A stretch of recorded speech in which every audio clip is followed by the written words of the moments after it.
என்னோட பேரு கணேசன். எனக்கு இப்போ 26 வயசாகுது. என் சித்தியோட பேரு குணசுந்தரி. அவங்களுக்கு வயசு 37. எனக்கும் கல்யாணம் ஆயிருச்சு. என்னோட மனைவியோட பேரு அருள் செல்வி. ஆனா கல்யாணம் ஆன கொஞ்ச நாள்லயே எனக்கும் என்னோட மனைவிக்கும் இடையில கருத்து வேறுபாடு ஏற்பட்டுச்சு. இதனால நாங்க 2 பேரும் கொஞ்ச நாள் பிரிஞ்சு தான் வாழ்ந்தோம். அதுக்கப்புறமா விவாகரத்து வாங்கலான்னு சொல்லி முடிவு பண்ணி கோர்ட்ல வழக்கு தொடர்ந்து விவாகரத்து வாங்கிட்டோம். இப்போ நாங்கள் 2 பேருமே தனித்தனியாக தான் வாழ்ந்துட்டு வர்றோம். நான் இப்போ சென்னையில் கொளத்தூரில் இருக்கக்கூடிய பாலாஜி நகர் பகுதியில் தான் வாழ்ந்துட்டுருக்கேன். நான் பெயிண்டராக வேலை பார்த்துட்டு வர்றேன். என்னோட சித்தியான குணசுந்தரிக்கு ஒரு அண்ணனும் ஒரு தம்பியும் இருக்காங்க. அண்ணனோட பையன்தான் நான். சுந்தரியோட தம்பி தான் லோகு. என்னோட சித்தப்பாவான லோகுவும் நானும் பாலாஜி நகரில் தான் வாழ்ந்துட்டுருக்கோம். என்னோட அத்தை குணசுந்தரி சென்னை அடுத்த புழல் விநாயகபுரம் பகுதியில் வசிச்சுக்கிட்டு இருக்காங்க. அவங்க கணவரோட பேரு சரவணன். என்னோட அத்தையான குணசுந்தரிக்கு கல்யாணம் ஆகிறதுக்கு முன்னாடியே நாங்கள் எல்லாருமே ஒன்றா ஒரே வீட்டில் தான் இருந்தோம். நான் சின்ன வயசாக இருக்கும்போது எனக்கு அந்த மாதிரியான புத்தகம் எல்லாமே படிக்கிற பழக்கம் இருந்துச்சு. ஒரு நாள் நான் என்னோட ரூமில் அந்த புத்தகங்களை படிச்சுக்கிட்டு இருந்தேன். அப்போ என்னோட அத்தை திடீர்னு என்னோட ரூமுக்கு வந்துட்டாங்க. அந்த நேரத்தில் நான் அந்த புத்தகத்தை படிச்சிட்டு இருந்ததையும் அந்த புத்தகத்தில் இருந்த ஒரு சில படத்தையுமே பார்த்துட்டாங்க. இதனால் அவங்க ரொம்பவே அதிர்ச்சியாகி முதல்ல என்னை கண்டிக்க செஞ்சாங்க, என்னை திட்டினாங்க. இதனால் நான் அந்த புத்தகத்தை என்னோட கட்டில் கடியில் வச்சுட்டு நான் வெளியே போயிட்டேன். அதுக்கப்புறமா திரும்பவும் வந்து நைட்டு படிக்கலான்னு சொல்லி அந்த புத்தகத்தை எடுத்தப்போ நான் வச்ச இடத்துல அந்த புத்தகம் இல்லை.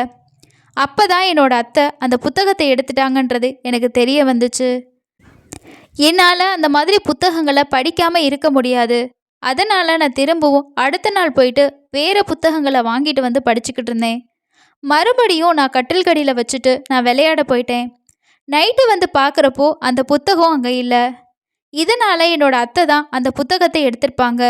அவங்க கிழிச்சு போட்டாங்களா இல்லை வேற எங்கேயாவது வச்சுருக்காங்களான்னு சொல்லி நான் தெரிஞ்சுக்கிறதுக்காக நைட்டு என்னோட அத்தையோட ரூமுக்கு நான் போனேன். நான் மெதுவாக கதவை திறந்து உள்ளே பார்க்கும்போது எனக்கு ஒரு அதிர்ச்சி காத்துட்டு இருந்துச்சு. அப்போது என்னோட அத்தையான குணசுந்தரி அந்த புத்தகத்தை படிச்சுக்கிட்டு இருந்தாங்க. இது எனக்கு ரொம்பவே அதிர்ச்சியாக இருந்துச்சு. இதை பார்த்ததுக்கப்புறமா அன்னையிலேருந்து நான் புத்தகம் வைக்கக்கூடிய இடத்த மாற்ற ஆரம்பித்தேன். என்னோட அத்தை தொடர்ந்து என்னோட ரூமுக்கு வந்து அந்த புத்தகத்தை தேடியிருக்காங்க. ஆனால் என்னோட அத்தைக்கு ஏமாற்றம் தான் மிஞ்சிருக்கு. அவங்களும் பொறுத்து பொறுத்து பார்த்தாங்க. ஒரு கட்டத்தில் அந்த புத்தகத்தை படிக்கிற ஆர்வம் அவங்களுக்கும் இருந்ததுனால வாய் திறந்து என்கிட்டே கேட்டாங்க, இப்பெல்லாம் நீ அந்த புத்தகத்தை படிக்கிறது இல்லையா அப்படின்னு.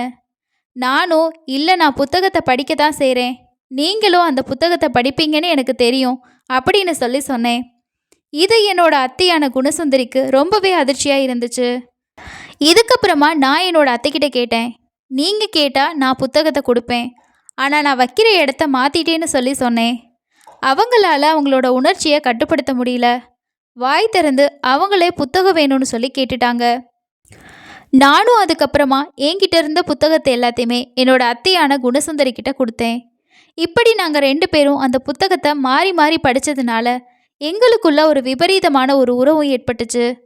அத்தைன்னு கூட பார்க்காம நான் அவங்க கூட தகாத உறவில் இருக்க ஆரம்பித்தேன். கல்யாணத்துக்கு முன்னாடி என்னோட அத்தை என் கூட பலமுறை உல்லாசம் அனுபவிச்சுக்கிட்டு இருந்தாங்க. வீட்டில் யாரும் இல்லாத சமயத்தில் நாங்கள் 2 பேரும் அடிக்கடி உல்லாசமாக இருந்துக்கிட்டு வந்தோம். படித்து பிடிச்ச என்னோட அத்தைக்கு கொஞ்ச நாள்லேயே வேலைக்கு போகவும் ஆரம்பித்தாங்க.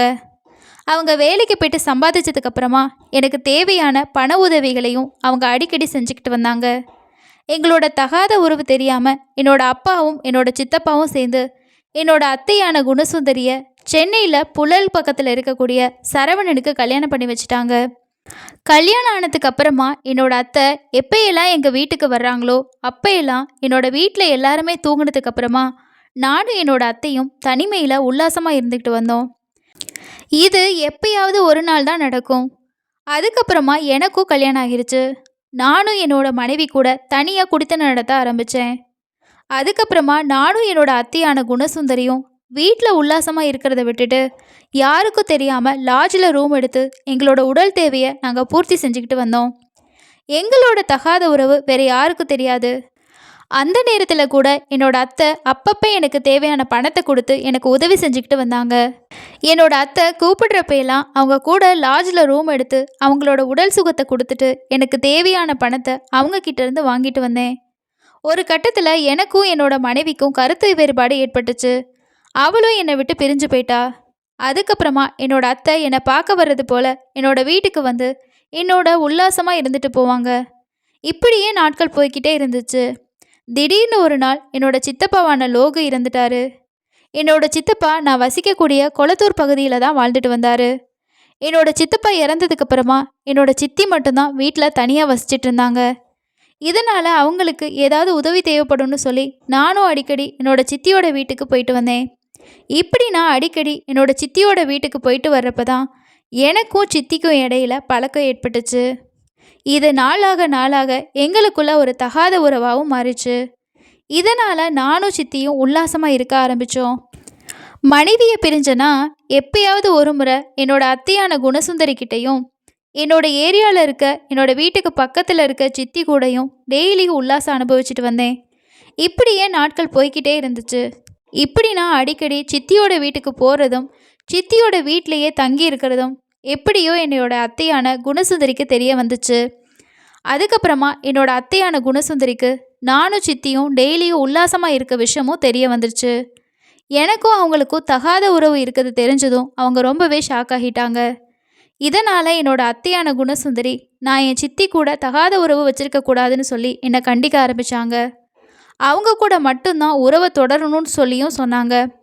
சித்தி கூட தொடரக்கூடாது அப்படின்னு சொல்லி என்னை கண்டிக்கவும் ஆரம்பித்தாங்க. ஆனால் நான் அதை கேட்கவே இல்லை. எவ்வளவு தான் என்னோட அத்தை கண்டிச்சாலும் நான் அந்த உறவை கைவிடவே இல்லை. எப்பயாவது ஒரு முறை மட்டும் வந்து உல்லாசமாக இருக்கக்கூடிய என்னோட அத்தைக்காக டெய்லியுமே என் கூட உல்லாசமாக இருக்கக்கூடிய சித்தியை கைவிட முடியாது எனக்கு விருப்பம் இல்லை. இதனால என்னோட அத்தையோட பேச்சை கேட்காம என் சித்தி கூட இருக்கக்கூடிய உறவை நான் தொடர்ந்துக்கிட்டே வந்தேன். டெய்லியும் என் சித்தி கூட உல்லாசமாக இருக்கவும் ஆரம்பித்தேன். ஒரு கட்டத்தில் அடிக்கடி இந்த வீட்டுக்கு வந்து போகிறதுக்கு பதிலாக இந்த வீட்லேயே நம்ம இருந்துட்டா என்னன்னு சொல்லி எனக்கு தோண ஆரம்பிச்சிச்சு. அதனால் நான் என்னோட வீட்டை காலி பண்ணிவிட்டு என்னோட சித்தியோட வீட்டிலையே நிரந்தரமாக தங்கவும் ஆரம்பித்தேன்.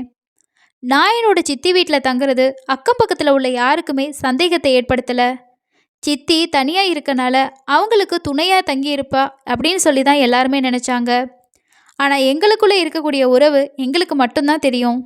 இதனால் நாங்கள் எந்த விதமான இடையூறும் இல்லாமல் நாங்கள் டெய்லியும் அந்த வீட்டில் ரொம்பவே சந்தோஷமாக எங்களோட உல்லாச வாழ்க்கையை அனுபவிச்சிட்டு இருந்தோம். ஒரு கட்டத்தில் நான் என்னோட சித்தியோட வீட்டில் தங்கி இருக்கிறது என்னோட அத்தைக்கு தெரிஞ்சிருச்சு. அவங்க கோபத்தோட உச்சிக்கே போயிட்டாங்க. நான் எத்தனையோ முறை சொல்லியும் நீ இந்த உறவை துண்டிக்கவே இல்லை. அவளோட வீட்டில் தங்கி டெய்லியும் உல்லாசம் அனுபவிச்சிட்ருக்கியான்னு சொல்லி என்னோட அத்தை கோவப்பட்டாங்க. குணசுந்தரி நேராக எங்களோட வீட்டுக்கு கிளம்பி வந்துட்டாங்க. வந்தவங்க இந்த பழக்கத்தை கைவிடணும் அப்படின்னு சொல்லி என்னை வற்புறுத்தவும் ஆரம்பித்தாங்க. சொந்த சித்தி கூடையே இப்படி கள்ளக்காதல் வச்சுக்கிட்டு இருக்கியே, அவ கூட டெய்லியும் உல்லாசம் அனுபவிச்சிட்ருக்கியேன்னு சொல்லி என்னை அத்தை திட்டவும் ஆரம்பித்தாங்க. நானும் என் அத்தையும் உல்லாசமாக இருந்தப்போ அவங்கக்கிட்ட நிறைய பணத்தை வாங்கியிருக்கேன். நான் திடீர்னு என்னோட சித்தி கூட தவாத உறவு வச்சது என்னோட அத்தைக்கு சுத்தமாக பிடிக்கல. அவங்க இந்த உறவை விட்டுடுன்னு சொல்லி சொன்னாங்க. நான் அதை மறுத்ததுனால அவங்க கொடுத்த பணத்தை எல்லாத்தையுமே திருப்பி தரணும்னு சொல்லி கேட்டாங்க. இதனால் எனக்கும் என்னோட சித்திக்கு இடையில வாய் தகராறு முத்துச்சு. ஒரு கட்டத்தில் ஆத்திரம் அதிகமாகி என்னோட அத்தையை சித்தி வீட்டில் காய்கறி நறுக்கிறதுக்காக வச்சிருந்த கத்தியை எடுத்துகிட்டு வந்து சரமாரியாக குத்தி கொலையும் பண்ணிட்டேன். ஆத்திரத்தில் கொலை பண்ணனா கொஞ்சம் அமைதியானதுக்கப்புறமா இப்படி தப்பு பண்ணிட்டோமே, போலீஸில் மாட்டினா நம்ம வாழ்க்கை என்னாகிறதுன்னு சொல்லி பயந்துக்கிட்டு அங்கேருந்து தப்பிச்சு வேலூருக்கு போயிட்டேன். அதுக்கப்புறமா இந்த கொலையை மறைக்க முடியாமல் சித்தி நடந்த விஷயத்த எல்லாமே போலீஸ்கிட்ட சொல்லிட்டாங்க. இதுக்கப்புறமா போலீஸ் வழக்கு பதிவு செஞ்சு தலைமறைவாக இருந்த என்னையும் வலைவீசி தேடிட்டு வந்தாங்க. இதுக்கப்புறமா நான் வேலூர் மாவட்டத்தில் பதுங்கி இருக்கக்கூடிய விஷயம் போலீஸ்க்கு தெரிய வந்துச்சு. அந்த இடத்துக்கு வந்து என்னை கைது பண்ணி சென்னையில் உள்ள காவல் நிலையத்துக்கு கூட்டிகிட்டு வந்தாங்க. பிறகு கொலை வழக்கு பதிவு செஞ்சு எதுக்காக இந்த கொலையை செஞ்சீங்கன்னு சொல்லி போலீஸ் என்கிட்ட கிடுக்குப்பிடி விசாரணை நடத்தினாங்க.